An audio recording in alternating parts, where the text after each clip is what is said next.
Selamat berjumpa kembali Bapak Ibu, Saudara-saudari umat beriman terkasih dalam Tuhan. Selamat menikmati hari baru penuh syukur. Jangan lupa hari ini adalah hari pantang untuk kita sebagai orang Katolik. Dalam permenungan hari ini kita akan merenungkan apa esensi puasa yang sebetulnya. Untuk itu mari kita awali dengan mendengarkan sabda Tuhan lebih dahulu dari Injil Matius bab 9 ayat 14 sampai 15 dan bacaan pertama dari Yesaya bab 58 ayat 1 sampai 9. Kita mendengarkan Injil terlebih dahulu. Dalam nama Bapa dan Putra dan Roh Kudus. Amin.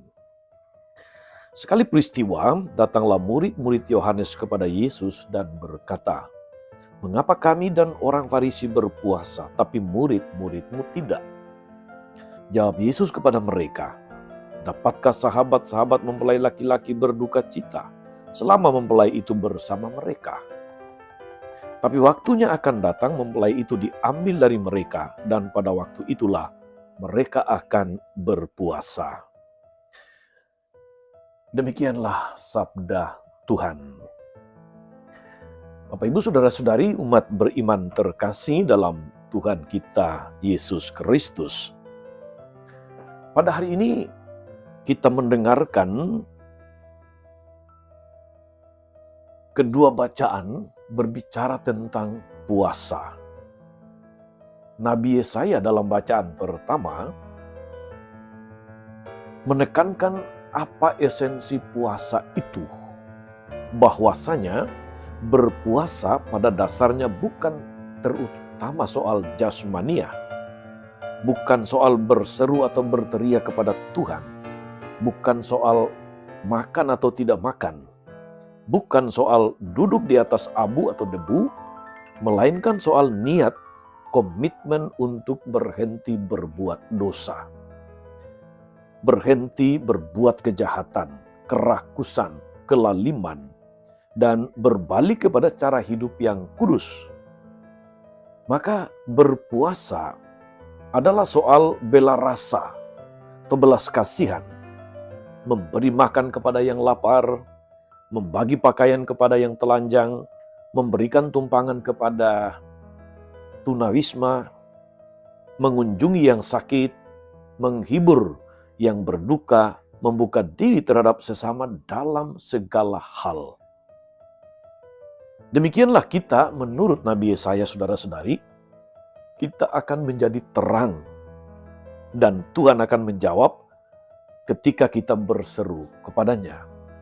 Saudari-saudara umat beriman terkasih, di dalam Injil hari ini, Injil Matius bab 9, murid-murid Yohanes datang kepada Yesus dan bertanya perihal murid-murid Yesus yang tidak berpuasa. Sedangkan murid-murid Yohanes, murid-murid orang Farisi berpuasa. Mengapa murid Yesus tidak berpuasa? Menarik apa yang disampaikan oleh Yesus, saudara-saudari. Tujuan akhir dari puasa adalah orang menjadi dekat dengan Tuhan, menjadi dekat dengan segala perintah dan kehendak Tuhan. Murid-murid Yesus sedang dekat dengan Tuhan. Mereka ada bersama Yesus. Dan belajar diajari Tuhan tentang Injil keselamatan. Masa itu, masa kebersamaan dengan murid-muridnya itulah yang dilihat sebagai dalam tanda kutip masa bulan madu. Yesus dengan murid-muridnya. Menjalankan puasa dengan benar dan baik selama masa Prapaskah itu akan menyebabkan masa ini bagi kita pun menjadi masa bulan madu dengan Tuhan.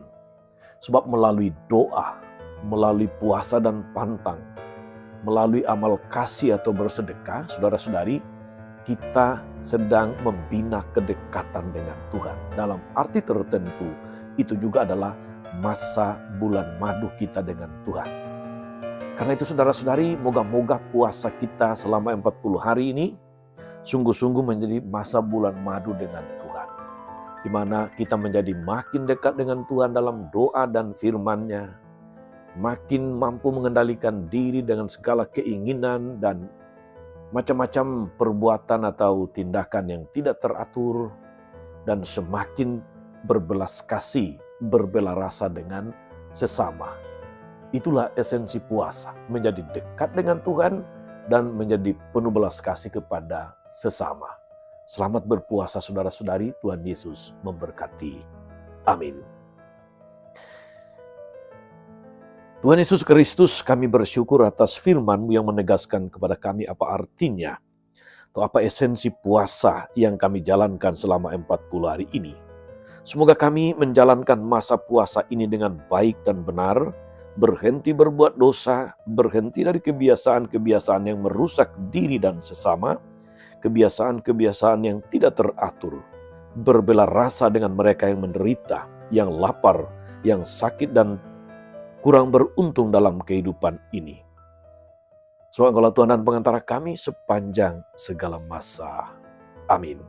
Saudari-saudara sekalian, berkat Allah turun atas saudara-saudari, atas mereka yang kita doakan atau kita janjikan doa mereka yang sakit dan menderita. Segala rencana, karya, dan pelayanan hari ini Bapa, Putra, Roh Kudus. Amin. Tetap sehat, teruslah menjadi berkat.